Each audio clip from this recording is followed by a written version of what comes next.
কতটুকু দেবো আপনাকে? এই তাড়াতাড়ি কই দাও বোন, তাড়াতাড়ি নে, যা খুশি। আধা কেজি দাও। 100 টাকা দিন। বোন, আমার একটা জরুরি ফোন এসেছে, আমাকে একটু বাসায় যেতে হবে। তুই আরো যা লাগবে নিয়ে বাড়িতে আয়। ঠিক আছে ভাইয়া। এদিক ওদিক কোথাও যাবি না, তাড়াতাড়ি বাসায় আসবি, ঠিক আছে? ঠিক আছে ভাইয়া। এই কি বাজে কথা বলছো এসব? এক রাতের জন্য 2 লক্ষ টাকা মানে কি? আমাকে এসব বলার তুমি কে? তোমার কি লজ্জা করে না? অসভ্য। না না ম্যাম, আমি নিজের থেকে সব বলছি না। ওই যে দেখতে পারছেন ওই গাড়ির পাশে সুদর্শন একটা ব্যক্তি দাঁড়িয়ে আছে, সে আমাকে আপনাকে সব বলতে বলেছে। মানে সে এক রাতের জন্য 2 লক্ষ টাকা দিবে? হ্যাঁ ম্যাম, তিনি আমার নিয়মিত কাস্টমার।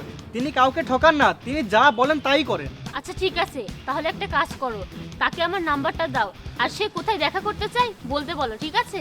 ঠিক আছে ম্যাম, কিন্তু দয়া করে আমাকে আপনার নাম্বারটা দেন। ঠিক আছে, নাও লেখো। হ্যাঁ হ্যাঁ 01740। হয়ে গেছে ম্যাম। এই নাও তোমার বাদামের টাকা, আর নাম্বারটা তাকে দিয়ে দিও, ঠিক আছে? ঠিক আছে ম্যাম।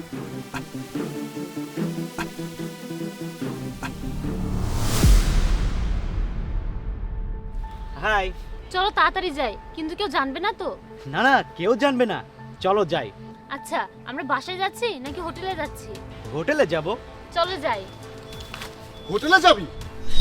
ভাইয়া, তুমি এখানে কি করছো? আগে বল তুই এখানে কি করছিস?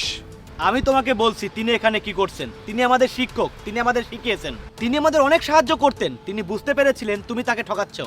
আরে তুমি মাত্র কয়েকটি টাকার জন্য এই কাজ করতে রাজি হয়েছো? তুমিও জানো তোমার ভাইয়ের কত নাম, কত সম্মান, আর তুমিও এই কাজ করছো।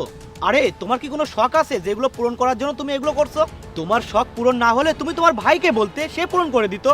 এর মানে এই নয় যে তুমি কোনো অন্যায় কাজ শুরু করবে। তোমার এসব কাজের কথা তার জানা ছিল। প্রতিদিন কেউ না কেউ তোমাকে নিয়ে অভিযোগ করছিল, বুঝলে? এই এলাকার প্রতিটি মানুষ তোমার ভাইকে চেনে, আর তুমি কি করো না করো সব তোমার ভাই কাছে খবর আসে। সেই জন্য তোমার ভাই আর আমি মিলে এই প্ল্যান করেছিলাম, তোমার উপর নজর রাখতে এবং তোমার আসল চেহারা বের করে আনার জন্য, বুঝেছো?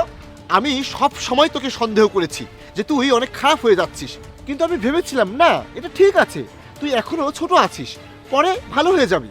কিন্তু না, তুই তো তোর সীমানা অতিক্রম করেছিস বোন, তুই তোর সীমানাটা অতিক্রম করেছিস।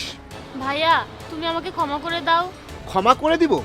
আমি তোকে কখনোই ক্ষমা করব না। আগে আমার সাথে তুই বাড়ি চল, আজ থেকে তোর এদিক ওদিক ঘোরাফেরা, তোর খাওয়া দাওয়া আমি সব বন্ধ করে দিব, তোর কলেজ যাওয়া বন্ধ করে দিব। চল আমার সাথে।